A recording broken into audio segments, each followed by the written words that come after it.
পরিশ্রম এতটাই নীরবে করো যাতে সফলতা চিৎকার করে ওঠে।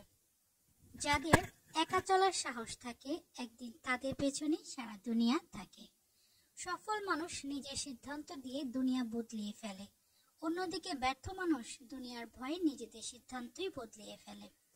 যে মানুষটার প্রতি কেউ কোনো আশা করে না, বেশিরভাগ ক্ষেত্রেই সেই মানুষটাই চমৎকার কিছু করে দেখায়। হারা এবং জেতা আপনার চিন্তার উপরে নির্ভর করে। মেনে নিলেন তো হেরে গেলেন, কিন্তু প্রতিজ্ঞা করলেন তো জিতে গেলেন।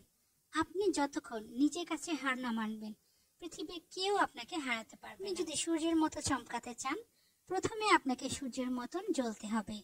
স্বপ্ন পূরণ করার জন্য বুদ্ধিমান না, একটু পাগল হওয়া দরকার। যে কোনো লক্ষ্য মানুষের সাহস থেকে বড় না। আপনি জিততে পারবেন না যদি না আপনি লড়েন।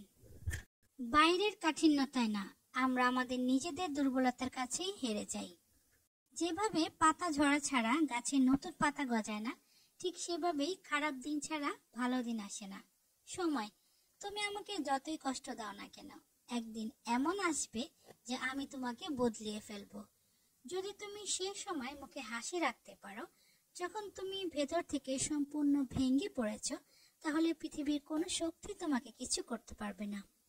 যতদূর রাস্তা দেখা যায় সেই পর্যন্ত তো চলো, সামনের পথ তুমি এমনি পেয়ে যাবে। যে কোনো ছোট পরিবর্তন বড় কোনো সফলতার সূচনা হতে পারে। মানুষ সফল কখন হয় জানেন? যখন সে দুনিয়া না, নিজেকে পরিবর্তন করতে শুরু করে দেয়। শুধুমাত্র বাণী পড়লেই জীবনে পরিবর্তন আসে না, এর উপর চললেই জীবনের পরিবর্তন আসে। জীবনে পস্তানো বাদ দাও, এমন কিছু করো যাতে যারা তোমায় ছেড়ে গিয়েছে তারা নিজেরাই পস্তায়।